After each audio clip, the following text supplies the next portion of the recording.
Hello மக்களே, எல்லாருக்கும் வணக்கம். வாங்க இன்னைக்கு நம்ம சுண்டைக்காய் காரக்குழம்பு எப்படி பண்ணுறதுன்னு பார்க்கலாம். சுண்டைக்காவை நல்லா உரலில் இடித்து விரையெல்லாம் வெளியில் வர வரைக்கும் கொஞ்சம் இடித்து நல்லா தண்ணியில் போட்டு ஒரு 5 வாட்டி 6 வாட்டி அந்த விரைங்கெல்லாம் வெளியில் வர வரைக்கும் நல்லா கழுவி எடுத்துக்கணும் மக்களே.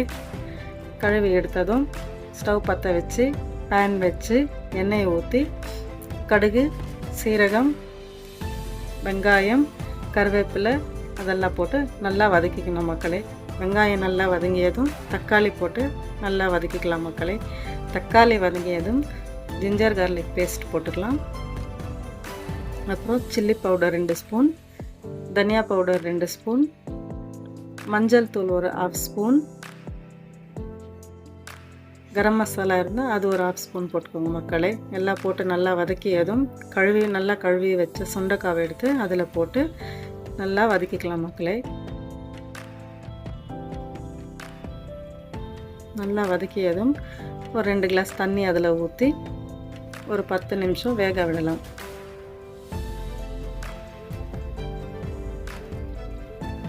தண்ணி அதில் ஊற்றி கொஞ்சம் தேவையான அளவு சால்ட் போட்டு ஒரு 10 நிமிஷம் மூடி வேக வைக்கலாம் மக்களே. அது வேகிறதுக்குள்ளே நம்ம மிக்ஸி ஜாரில் தேங்காய், கசகசா, சோம்பு அது பேஸ்ட் பண்ணிக்கலாம். பேஸ்ட் பண்ணி ஆனதும் 10 நிமிஷம் ஆனதும் அதை ஓப்பன் பண்ணி அரைச்ச பேஸ்ட்டை சுண்டைக்காயில் போட்டு நல்லா ஒரு 20 மினிட்ஸ் வேக விடுவோம் மக்களே.